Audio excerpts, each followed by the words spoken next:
ассалому алайкум тамошобинони азиз, ток-шоуи печтоби замонро оғоз менамоем. Меҳмонони азиз, ҳамаи шуморо ба студияи телевизиони Симои Мустақили Якум хушомадед мегӯям. Нерӯгоҳи барқи обии Роғун дар самти расидан ба истиқлолияти энергетикӣ нақши муҳим ва ҳалкунанда дорад. Агар ба тарих назар кунем, ҳанӯз ибтидои солҳои 70-уми асри 20 тарҳи нерӯгоҳи барқи обии Роғун ба нақша гирифта шуда корҳои сохтмонӣ соли 1976 оғоз гардидааст. Муддате монеаҳо ба миён омад ва корҳои сохтмонӣ боздошта шуд. Бо гузашти вақт нерӯгоҳи барқи обии Роғун иншооти даврони истиқлолияти Тоҷикистон, иншооти тақдирсози аср гардид. Инак мо аз дирӯзу имрӯз муҳимияту аҳамияти ин кохи нур дар барнома суҳбат мекунем ва мавзӯи имрӯзаро Роғун майдони заҳматҳои самарабахш унвон гузоштем. Хотиррасон мекунам ки барномаи имрӯзаи мо дар ҳамкорӣ бо Кумитаи иҷроияи Ҳизби халқи демократии Тоҷикистон дар шаҳри Хуҷанд таҳия мегардад. Ва инак мо барномаро оғоз мекунем. خب استاد بیاید با شما صحبت را آغاز کنیم. اگر به دیروز تاریخ ما نظر افکنیم، چرا موضع کنونی نیروگاه برقی آبی روغن برای ساختمان پراقتدار انتخاب شده است؟ من در تاجیکستان نقشه ساختن نیروگاه برقی آبی نقشه است که در دوران اتحاد شوروی به نقشه گرفته شده است و تدریجاً تطبیق شده است. در این کاسکادی نیروگاه ها نیروگاه روغن از اول به نقشه گرفته شده بود، فقط با سبب های محدودیت مالیوی دیگر سبب های راه دیگر اول نیروگاه سربند و بایغازی و نارک و دیگر ساخته شدند و نوبتی روغن رسیده بود. روغن ساختمانش آغاز شد، لیکن با سبب های گوناگون و دوره پاشخوری اتحاد شوروی راست آمد و روغن بعداً با شرافتی دوراندیشی و دوربینی پیشوای معظم ملت محترم امیل رحمان از نو آغاز شد و علاقه دو اگریگیت آن فعالیت کرده شده است. بله. نگاه کنید استاد، از جهتی مثلا جغرافی گیریم، اگر همین موقع جایگیرشوی همین روغن دریای وحش گفته ایستادیم، این خیلی مفید قلای هم بود که ما همین موضوع رو اون وقت سالهایی که من گفتم که با تاریخ نظر افکنیم، یعنی زمان اتحاد شوروی ما همین موضوع انتخاب شده بود، یعنی که قلای بود، مفید بود و دوربین، یعنی دیده توانستن آینده. از جهتی آبگونجایشی جاگیر کردنی سربند، از جهتی همون یک جای نسبتاً چقوره که زیادتر آب می‌گنجد، اینجا از همه جای قلاتر بود. فقط وابسته به این شرایط طبیعی اقتدار روغن نسبت اقتدار دیگر گیس‌ها که زیادتر میشد، آبگونجایشش، برای همین اول گیس‌های دیگر ساختن و روغن به نوبتی دیرتر پرسته بودن. اگر روغن رو در نوبتی اول می ساختن و برای ساختن گیس‌های دیگر و با آب پر کردن آنها بعضی معماها پیدا می شد. برای همین اول گیس‌های دیگر ساخته، آهسته آهسته علاقه خودی پیش آهنگ همون کاسکاد نیروگاه ها بعد روغن رو باید می ساخته و با سبب های گوناگون این چیز طول کشید. فهمم. معلم بیاید با شما صحبت کنیم. مرحمت. اهمیتی نیروگاه برقی آبی روغن در حیات اقتصادی و اجتماعی همین مردم کشور در حالت پوره ساخته به استفاده دادن همین نیروگاه از جهت اکولوژی همین برقی تازه را ما صاحب شده میتوانیم به فکر شما؟ میتوانیم. من میخواهم اول موقعی عمان تاجیکستان رو از جهت این ذخیره های آبی بین دولت های جهان موقع آن رو کمتر استفاده گذارم. برای اون که عمان این جمهوری تاجیکستان که وطن عزیز هر یکی ما شما می باشد، در بین دولت های جهان سال از سال یعنی که آبروی اعتباری زیاد پیدا کرده ایستاده است. از آن سبب که عمان با تلاش و کوشش های اساسگذار صلح و وحدت ملی پیشوای ملت پرزیدنت جمهوری تاجیکستان محترم امیل رحمان جمهوری تاجیکستان را نه تنها همچون سرزمینی کهن بنیاد و تمدن ساز بلکه حاضر همچون دولتی تشبثکار وابسته به یک چند موضوعهای گلوبالی اعتراف کردند، میشناسند و чуноне ки гуфтед умуман дар тоҷикистон барои чӣ инқадар нерӯгоҳҳои барқи обӣ пуриқтидор мавҷуд мебошанд? Барои он ки тоҷикистон ки аз ҷиҳати захираҳои обӣ хеле ҳам бой буда дар маркази умуман қитъаи Осиё ҷойгир шудааст ва боиси зиёд умуман боиси ба вуҷуд омадани инами захираҳои зиёди обӣ гардидааст. Ва умуман аз гуфти мутахассисон дар ҳудуди ҷумҳурии Тоҷикистон, яъне ки қариби 55% захираҳои обии Осиёи Миёна ҷойгир шудааст. Ва вобаста ба инамин умуман захираи умумии солонаи гидроэнергетикии Тоҷикистон 527 миллиард киловатт-соатро ташкил медиҳад ки ин нишондиҳанда дар байни давлатҳои ҷаҳон, яъне ки баъд аз давлатҳои калонтарини ҷаҳон ба монанди Иёлоти Муттаҳидаи Америка, Канада, Бразилия, Конго ва инчунин Ҳиндустон, Тоҷикистон яъне ки мақоми 8-умро мегирад ва дар байни давлатҳои Иттиҳоди Давлатҳои Мустақил бошад, баъд аз Русия дар ҷои дуюм қарор дорад. Чуноне ки дар Тоҷикистон 247 дарёҳои калону хурд мавҷуд мебошад ки махсусан инамин дарёи Вахш аз ҷиҳати захираҳои гидроэнергетикӣ бениҳоят бой мебошад. Барои он ки мавқеи ҷойгиршавии инамин дарё ки умуман аз ҷиҳати ҳам иқлими умуман мусоид шуморида мешавад, яке аз минтақаҳои яъне ки кӯҳӣ ҳисобида мешавад, барои бунёди инамин нерӯгоҳи барқи обӣ бениҳоят қулай ҳисобида мешавад ки умуман дар Тоҷикистон қисми зиёди нерӯи барқ махсусан дар инамин вилояти Хатлон ҷойгир шудааст ки дар ин ҷо инамин силсила нерӯгоҳҳои умуман Тоҷикистон махсусан дар инамин территория ба монанди Роғун, Норак, Сангтӯда 1, Сангтӯда 2 бунёд карда шудааст ки умуман қариб ки 75% захираи қувваи барқро инамин қисми ҷанубии Тоҷикистон медиҳад. Умуман дар оянда агар инамин нерӯгоҳи барқи обии Роғун ки яке аз иншоотҳои бузурги умуман инамин иншоотҳои бузург ҳисобида мешавад дар Тоҷикистон, агар дар оянда ба тамом ба кор дароварда шавад, умуман Тоҷикистон нурборон мешавад. Ташаккур, саломат бошед. Устод, ба фикри шумо чи аз сохтмони ҳамин нерӯгоҳи барқи обии Роғун ҳамсояи кишварҳо низ манфиат мебинанд? албатта баъд аз он ки Роғун буд мешавад, ҳозир аллакай лоиҳаҳо ҳаст, лоиҳае ки байни давлатҳои ҳамсоя ба монанди лоиҳаи Касса ҳазор ҳаст. нерӯи барқе ки дар вай Роғун истеҳсол карда мешавад, бо интиқоли чанд давлат, ҳудуди чанд давлат ба кишвари Покистон интиқол дода мешавад. фаҳмо ки унҷо шароиту дар худи онҳо нерӯгоҳҳо сохтану ба истифода додан ва аҷиба душвортар аст. нерӯи барқ унҷо ба танқисӣ мекашанд. барои ин албатта ба давлатҳои ҳамсоя аз ҷиҳати мусбӣ ҳатман таъсири худро мерасонад. ба ҳаёти иқтисодӣ ва иҷтимоии ҳамин мардуми кишвар чӣ хел аз они мо ҳатман албатта ин аллакай мутахассисон ҳисобу китобам карда баромадагианд ки худи муҳлати вай маблағ баргардонӣ нерӯгоҳҳои барқӣ одатан 7 сол сар мешавад. барои ҳамин дар муддати 7 сол мумкин камтар зиёдтар ҳам бошад, ҳамон хароҷотое ки ҳозир шуд истодааст, маблағҳое ки ҷудо карда шудааст, ҳама вайҳо бармегардад ва минбаъд баъд аз ин муҳлати муайян ҳар шабу рӯзе ки нерӯи барқ метиҳад, ин нерӯгоҳ фақат ба фоидаи иқтисодии кишвар мешавад.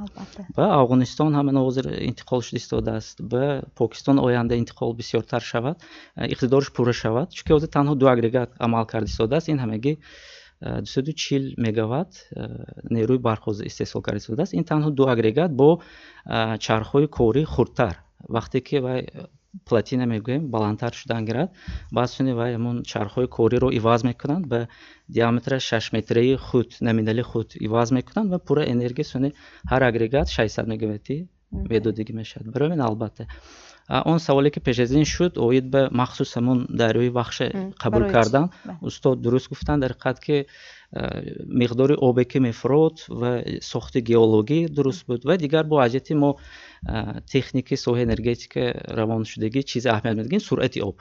суръати об бояд тез бошад. масалан Сирдарё мо якта қайроқуми геси қайроқум пушта тавонистем халос чунки мурири сурати оби вай ин дарёи сирдарё суст аст. барои ҳамин ин хел плотини баланд инҷо сохта намешавад. барои ҳамин хел қабул шудааст. ташаккур, саломат бошед. хуб, донишҷӯён, мана шумо оянда барқчӣ ҳастед, оянда албатта дар ин самт кору фаъолият мебаред. Як савол дорам, кадоме аз шумоён бо чашми худ аз наздик хуб ҳамин нерӯгоҳи барқи оби Роғунро дидед?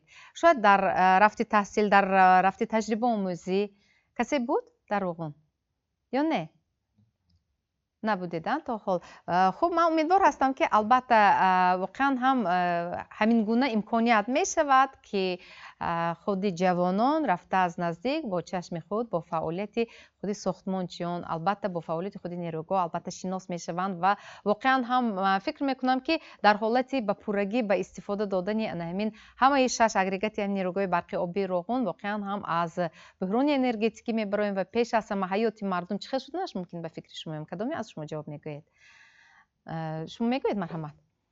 масалан нигоҳ кунед, воқеан ҳам барқи аз ҷиҳати экологӣ тозаро мо соҳиб шуданамон албатта аз эҳтимол дур нест, ин аниқ ва равшан аст. ва дигар ин ки корхонаҳои саноатӣ воқеан ҳам бо тамоми иқтидорашон бозам ба фаъолияти худ шурӯъ мекунанд ё худ фаъолияти худро пурратар идома медиҳанд. гузашта аз ин албатта нигоҳ кунед, масалан бисёр шудани ҳамин шумораи электромобилҳо ба берун нигоҳ кунем, хеле бисёр шудааст. ҳамаи он бо барқ албатта ҳаракат мекунад ва аз ҷиҳати экологӣ воқеан ҳам як экологии тозаро мо соҳиб шуда метавонем. то дуруст аст. боз аз кадом ҷиҳат ба мо таъсири мусбӣ расонданаш мумкин аст дар ҳолати ба пуррагӣ ба кор даромадани ҳамин Роғун? бунёди нерӯгоҳи барқи обии Роғун барои Тоҷикистон на танҳо давоми солҳои наздик барои таърихи умуман давлатамон, таърихи ояндаи давлатамон як саҳми бузург, як қатори кашфиётҳои бузург гӯям мешавад, барои он ки мо бисёр эътибор намедиҳем, лекин мана ҳадафи чоруми стратегии кишвар саноатукунонӣ бо суръат ҳатман бо истифодаи зиёди барқ вобаста аст. мо ҳам нерӯгоҳи барқи оби Роғунро бунёд мекунем ва ҳам ҳадафи чоруми стратегӣ амалӣ мешавад.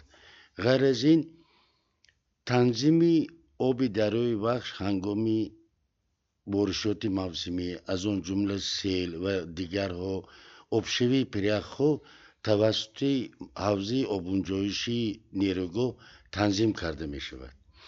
як ҷиҳати мусбии бунёди нерӯгоҳи барқи оби Роғун он аст ки ҳамаи лоёбаю сангу дигар маҳсулоте ки то имрӯз асосан аз дарёи Вахш омада дар нерӯгоҳи барқи оби Норак ҷамъ мешуд, қисми муайяни ҷои обро ишғол мекард. баъде ки Роғунро бунёд мекунем, пурра сарбанд бунёд мешавад, аллакай ҳамаи ин сангу дигар маводҳои инертӣ ки дар ҳамон муҳит пайдо мешаванд зери Роғун мемонанд ва ба тарафи нерӯгоҳи дигар Нораку сарбанду сангтӯйдаю дигар аллакай оби соф, оби тоза ҷорӣ мешавад ва коэффициенти истифодаи ин нерӯгоҳҳо боз ҳам баландтар мешавад. мо табиатшиносон дар ҳаминҷа баъзе фикрҳои на он қадар мумкин исботталаб бошанд баён мегарданд ки бо ғунҷоиши зиёда 13 миллиард метри мукааб об дар ҳавзаи нерӯгоҳи барқи оби Роғун табиати минтақа хеле дигаргун мешавад ва эҳтимолияти зиёд шудани боришот дар ҳамин минтақа, тағйир ёфтани экосистемаи ҳамин ҳудуд дар назар аст ва ҳамин хел ҳисобу китобҳо тахминҳо аст ки мо тавассути бунёди нерӯгоҳи барқи оби Роғун ва ҷамъшавии об давоми қариб 15-16 сол мо метавонем нисбатан обшавии пиряхҳоро низ бозорем, барои он ки он боришоте ки дар он муҳит пайдо мешавад дар ҳамон муҳити ҷое ки пирях ҷойгир аст бештар дар ҳамонҷа мерезад ва дар намуди барф мерезад. барои ҳамин нерӯгоҳи барқи оби Роғун نه تنها همچون برای تامین استقلالیت انرژتیکی تاجیکستان همچون یک انشاءات مهم لحاظ اکولوژی هم هست و باوری دارم که آینده همچون یک موضع سیاحی نیز شهرت می‌یابد. برای آنکه من شخصا چندی مراتبه در اون موضع بودم با سفر خدمتی دیگر. این یک قسمی ممکن زیباترین طبیعتی بیشتاسوی تاجیکستان، لیکن بعد از بنیادی نیروگاه و جمعشوی آب در این حوزه ما همین خیلی تخمین میکنیم. ما بعضی حساب کتاب ها داریم که منظره جنگلزار، منظره زیبای همون دیار، همون موضع باز هم زیباتر میشد و ممکن است که اگر یک سالهای معین میگذرند و در همون منطقه ما میتوانیم بعضی برای لیژرانی و دیگر همین خیلی بعضی نمودهای زمستانی ورزش هم همونجا بنیاد کنیم. خیلی که امروز سفید دره هست دیگر است. اگر رفتی اقلیم تغییراتی که ما امروز تغییرات اقلیم میگوییم و شاید ممکن روغن سببگاری من خیلی تغییرات ها در همین منطقه شود. باشد، تشکر. و نامو پرسیدیم که کدامی از شمایان در روغن بودید، با چشم خود از نزدیک دیدید. اینجا ما یک نواری آماده کردیم، همراه تماشا میکنیم نوار رو، یعنی همراه به روغن میرویم، از رفت ساختمان شناس میشویم و از وضعیت، از حالتی که امروز این زمان خوب ساختمان دارد آشنا گردیده بعداً با شما باز به استودیو برمیگردیم و صحبت را ادامه میدیم. مرحمت توجه کنید به اکران. در شهر خوجند دومین 9 ماه تنها به خاطر جلب متخصصان به نیروگاه برقی آبی روغن 3 مراتبه یارمارکه جایهای خالی کاری تشکیل کرده شد. تا آخر سال روان باز 2 مراتبه یارمارکه گذرانده می شود تا ساکنان بیکار به نیروگاه برقی آبی روغن رفته فعالیت نمایند. دومین 9 ماه همگی به 5 نفر ساکنان شهر رخصت برای کار به نیروگاه داده شد، اما تنها 2 نفر حالا فعالیت می برند و خلاص.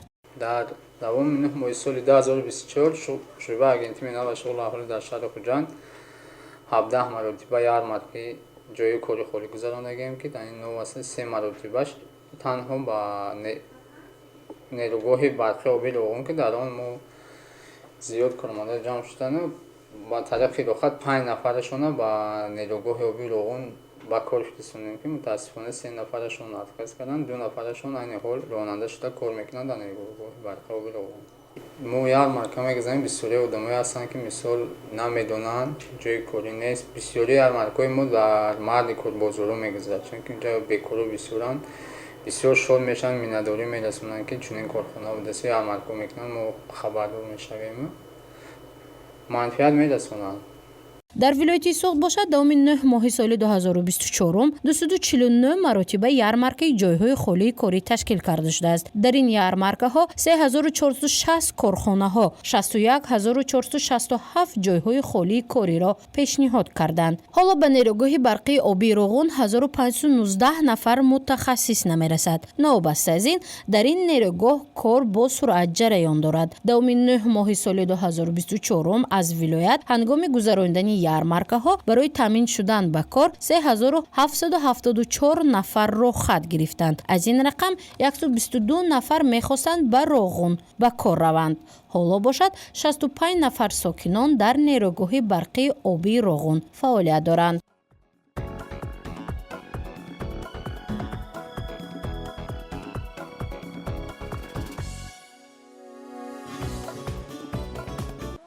اجرا کننده وظیفه سردار شعبه اگنتی مهنت و شغل اهالی در شهر خوجند پیرو استایف میگوید که در مجموع دومین 9 ماه در شهر خوجند 17 مراتبه یارمارکه جایهای خالی کاری تشکیل کرده شد. 46 کارخانه و تشکیلات بیش از 3000 جای خالی کاری را پیشنهاد کردند. حالا در شهر خوجند 3000 نفر را رسما به کار به قید گرفتند که از این شماره 1812 نفر را اگنتی مهنت و شغل اهالی با جای کاری تامین کردند که بین آنها فعالیت در نیروگاه برقی آبی روغن نیز موجود می باشد.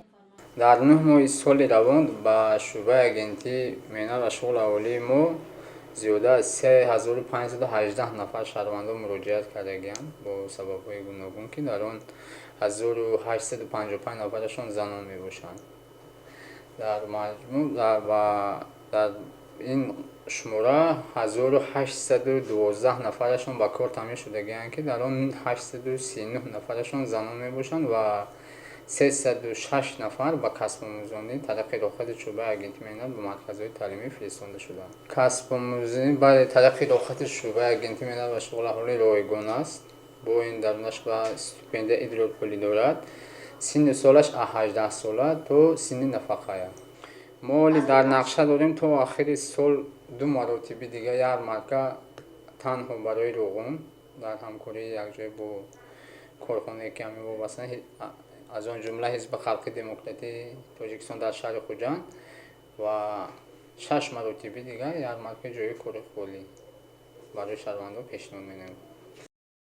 در ولایت سوخت از آغاز سال 2024 تا به سنه 26 سپتامبر 249 مراتب یارمارکه جایهای خالی کاری گذرانده شده است که این رقم تا آخر سال روان به 264 رسانده می شود. بنا به معلومات ها در یارمارکه 3460 نفر بیکاران اشتراک نمودند که برای آنها بیش از 61000 جایهای خالی کاری پیشنهاد گردیده است. 3008 نفر باشد با استفاده از رخصت با جای کاری تامین شدند. 1180 نفرشان را زنها تشکیل می‌دهند. حالا جای خالی کاری در تمام اداره و ساختارها به چشم می‌رسد که بیشتری آنها ساحه‌های تندرستی و معارف و صنعت را تشکیل می‌دهد. نوبست از این در ولایت سوخت حالا شماره شهروندانی که رسما بیکار هستند 6349 نفر بوده و کنسی جایهای خالی کاری باشد 5647 حالت را تشکیل می‌کند. اما یک چند دقیقه بعد دیگر شبکه پیوست نشوید. با سیمای مستقلی یکم بمانید. بخش رکلام را تماشا میکنیم.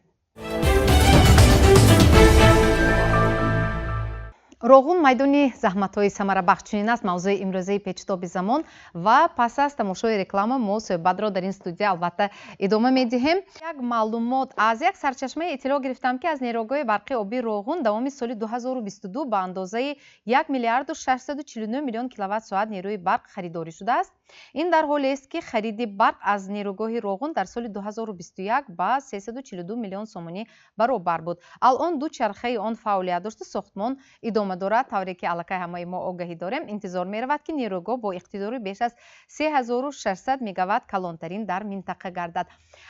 خب این یک معلومات بود و استاد از شما پرسیدنی هستم که با نوارشناس شدیم در سطح شهر خوجند اینقدر جایهای خالی کاری حتی در ولایت سوخت اما خواهشمندان برای خوب رفتن به ساختمان کمتر به نظر می رسد. با این صورت ساختمان ما کی به هدف نهایی رسیده می توانیم به فکر شما؟ یعنی احتیاج هست برای ساختمان نیروگاه برقی آبی روغن؟ برای متخصصی که در روغن فعالیت کند هست. بله. معمای اساسی در آن است که در هنگام ساختمان نیروگاه برقی آبی روغن این انشاءات به متخصصان صاحب کسب، صاحب معلومات، درجه بلندی کسبی داشته نیاز دارد. نه هر متخصصی که صاحب دیپلم است و یک سواد میانه دارد در روغن کار کرده میتوند. یکی از جهت‌های مثبت بنیاد این روغن اون است که آینده در اون نفرانی که در نیروگاه در ساختمان نیروگاه فعالیت کرده ایستادند همچون یک ذخیره بزرگ کادری صاحب گیدر انرژی که میتوانند نه تنها در انشاءات‌های تاجیکستان و آسیای مرکزی بلکه در انشاءات‌های دیگری گیدر انرژیتیکی جهان خدمت کنند. برای همین سبب اساسی نارسایی کادرها در روغن این کم بودنی متخصصانی بلند صاحب معلوماتی که یک درجه بلندی وای دارند کسبی دارند. برای همین ما چخیری که پیشوی مزه ملت هنگامی بازدیدی نیروگاه سنه 28 سپتامبر سال روان باز هم تاکید کردن با تاجیکستان برای نه تنها نیروگاه برقی آبی روغن برای بنیاد دیگر انشاءات هم کادر نمی رسد. حالا که زیاده 30,000 نفر شهروندان تاجیکستان در روسیه قریب 50,000 نفر در دولت‌های دیگر تحصیل میکنند، لیکن توجه جوانان ما به فن‌های دقیق، ریاضی، طبیعت شناسی نسبتاً کمتر و اساساً تحصیل در رشته یا طب یا اقتصادی یا حقوق شناسی است و به واسطه متخصصای ساحه هیدروانرژتیک از عموماً کارهای نسبتاً مهم خیلی کمند. ولیکن باوریم است که بعد از که 20 ساله آموزش فن‌های طبیعت شناسی دقیق و ریاضی در ساحه علم و معارف اعلان گردید، این کار الکی آغاز یافت و ممکن مابین 10 سالهای نزدیک معمای با کادر تامین کردن ساحه‌های صنعتی کشور از آن جمله هیدروانرژتیک حل شود. آیا این درست است که تا نیروگاه روغون پوره به کار ندارد محدودیت یا خود لیمیت برق از بین نمی رود؟ به فکر شما میدونید چیز این نشستی مطبوعاتی خوب این معلومات عیناً از انما نشستی مطبوعاتی که سالی جاری در جنبستی نیم ساله گفته شده بود گرفته شده است، مسئولین شرکت برق تاجیک گفتند که خب تا نیروگاه برق آبی روغون پوره به کار ندارد محدودیت یا خود لیمیت برق پوره از بین نمی رود. اگر وایها نگاه کنیم اقتداری که روغون استحصال میکند بعد از پوره بود شدنش این زیاده 13 میلیارد کیلووات ساعت میشد. حاضر با حساب میانه 22-23 میلیارد کیلووات ساعت حاضر همیشه بروز استحصال میشود. این در دوره زمستان اساسا در دوره سردی و باد و هوا هر سال هر خیل از باد و هوای هم حرارتش وابسته تا 2 میلیارد کیلووات ساعت در دوره زمستان نمیرسد. از همینجا برمیآید که مادام پوره بود شدن البته بر زیادتی میکنه، چون که حاضر در دوره زمستان بعضی وقت 2 میلیارد کیلووات ساعت اگر نارسایی دیده شود مادام 13 میلیارد جمع شدنش البته این وای میشه برداشته میشود. برای من این فکر یعنی جانبدار است این اندیشه رو شما نیست؟ البته حتی ما بر زیادتی حاضر که تنها در دوره زمستان در دوره تابستان برعکس 2-3 میلیارد زیادتی میشد ما میتونیم به کشورهای همسایه تا انتقال بدیم.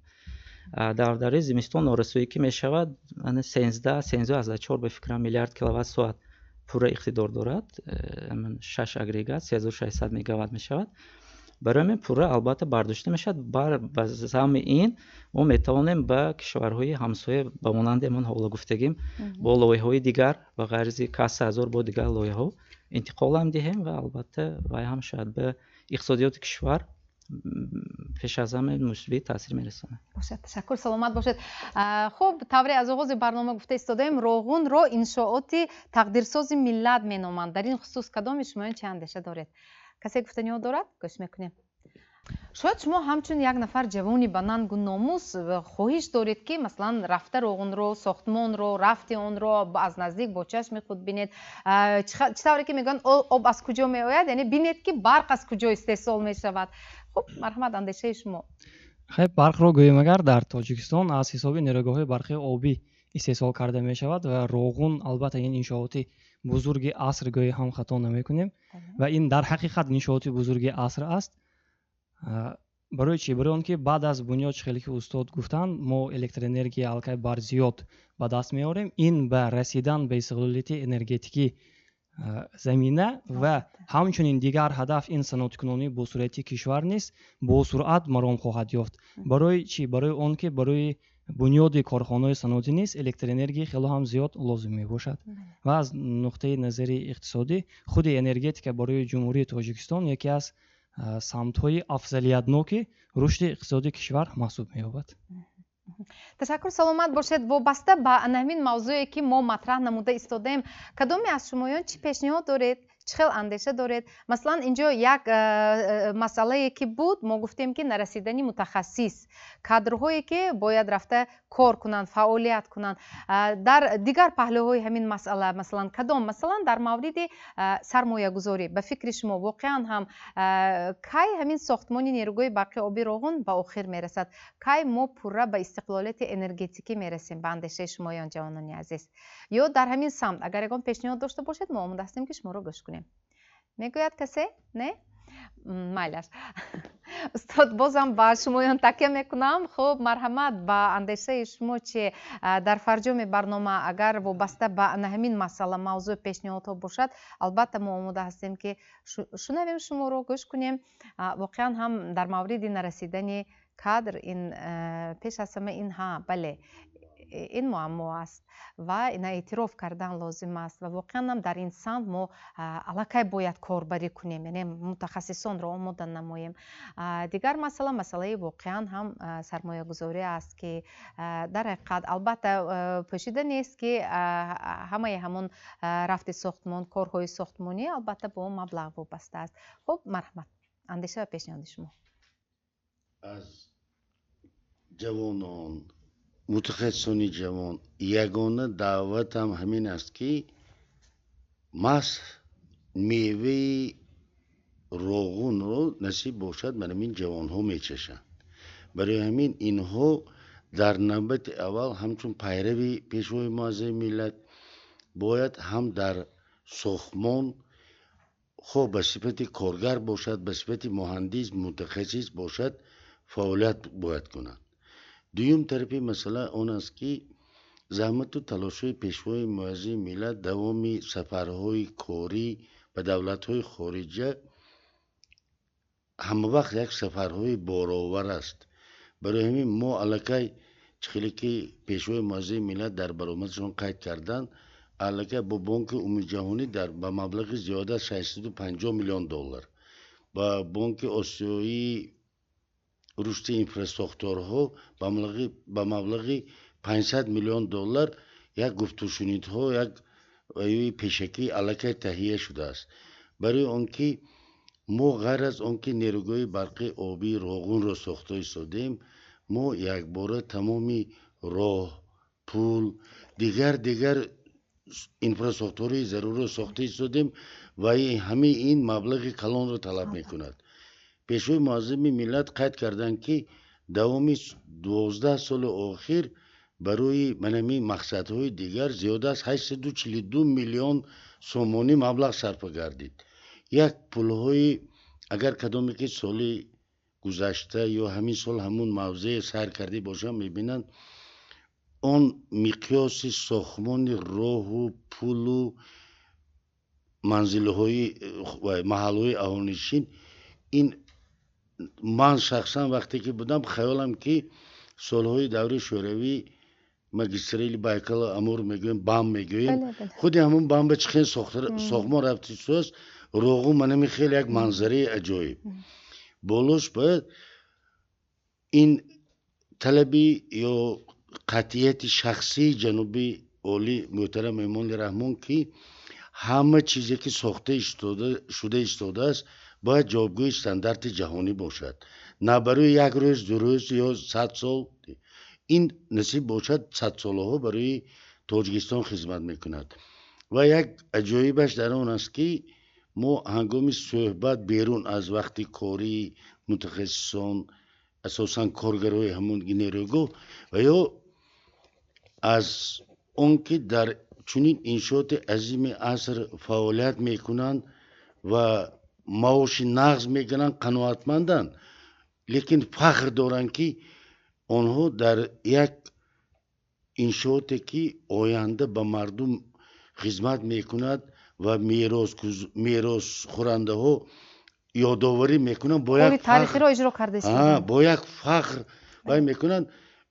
як рӯҳии болида кати худашон мебинанд ки мо саҳар бо як ваи рӯҳии болида мехизем ки имрӯзам насиб кардааст ки мо ватанамо хизмат мекунем. барои маош не, аллакай ва ё як ҳисси баланди ватандӯстӣ, як ҳисси масъулиятшиносӣ дорад. تشکر سلامت باشه. تشکر و خوب با اندیشه شما چی مرحمت یک بار خوب اندیشه و پیشنهاد خود را گوید وابسته به نوین مسئله. آیا ما میتوانیم که مثلا توسط صحبت با جوانان مثلا در درس ها با اونها در مورد همین اهمیت روغن خوب رفت ساختمان صحبت ها گذارونیم تا که اونها یک تصورات پیدا کنند، واقعا هم یک شوق یک مهر بیدار شود، افزون شود؟ البته ما در دانشکده در کافدری تامینات برق و اتوماتیک مخصوص اختصاصی تامین برق داریم. از دانشجویان اومدگان آنها نیز خیلی فنها هست، فنهای اختصاصی خود دارند، تجربه آموزی هست به نیروگاه برقی به خود نزدیک از آن قیراقو میروند تجربه آموزی میکنند. البته این کارها شده ایستاده است و اوید با اون مسئله که مهلتی با آخر رسی ساختمان باید تماشابینان عزیزم همین چیز رو من گفتنی که درک کنند که این объект نهایت کلان است. تنها هم تصور کنید که تونل ها میگویم اما زیری زمینی تونل ها درازیش با حساب میانه زیاد است 75 کیلومتر درازی دارد. خودی اگریگات هایی که وای میکنند میشینانند این هم اقدارهایش نهایت کلان است. در کشورهای همسایه این خیلی نیست، این خیلی объект نیست و خودی لایحه‌اش سال چقدر که در آغاز برنامه گفتید سال 74 لایحه در همون چی میگم دانشکده لایحه ساز پروژه اینستیتوت میگن گیدر پروژه همیشه در شهر تاشکند بود، حاضر در روسیه هست. حالا پروژه با اونها و موافقه ایستاده است در کشور روسیه. تصور کنید سال 76 آغاز کردن، انا ما حاضر با دوام داده ایستادیم. برای این نهایت объекتی کلان است و حاضر اگر از روی گرافیک و همش مبلغ ها گفته شما سرمایه و همش درست بجا شود پورا اگریگات ها سال 2029 از روی نقشه و درآورده می شود، به کار درآورده می شود. خودی آب انبار حالا پوره نمی شود، آب جمع شدنش باز وقت می گیرد. به حساب میانه تا سال 2032 باید آب انبار پوره با آب من تا سطحی و نقشه‌ای میگیم بلندی نقشه‌ای پر کرده شود. برای من این объекتی که در حقیقت به 100 ساله های آینده این رو نقش کشیده شده است باید همچون ملت تاجیک و خلق ما رو برای رشد آینده هم از جهت صنعت هم از جهت صنعت که شد اقتصادیات هم البته می شود با ما سهم کلان می رساند. این رو ما البته در دانشکده در کافدره در درس ها به هم دانشجویان می رسانیم. اینها خودشون هم از طریق تلویزیون و دیگر واسطه اخبار عامه میدونن میفهمن. برای این چقدر که گفتن این در حقیقت برای ملت ما این وای چی میگم یک объекتی یک چیز تقدیرساز است. بله و من امیدوار هستم که از اون صحبتی که امروز در این استودیو بود اون خب بیننده ای که شاید فکر میکند که خب روغن ساخته شده ایستاده است و کی ما پوره با برق دائمی تامین میشویم، فکر میکنم که با سوال خود جوابهای مشخص هم گرفته توانستند. البته برای این وقت لازم است و ما واقعا هم در فرجام برنامه گفتنی هستیم که انشاءات بزرگ عصر با نام روغن که در زمان صاحب استقلالی با سعی و تلاش و اقدام بنیادکارانه فرزانه ملت پرزیدنت جمهوری تاجیکستان محترم امامعلی رحمان روی کار آمد، باعث افتخار هر یک شهروند کشور است. این کارنامه آینده ساز دولت و ملت شکوه و اعتبار ما رو در عرصه جهانی باز هم بالا خواهد برد. با باوری به آینده درخشان برنامه امروزه رو حسین انجام میبخشیم. برای اشتراکتان در این برنامه سپاس. تا برنامه دیگر در امان خدا باشید. خیر.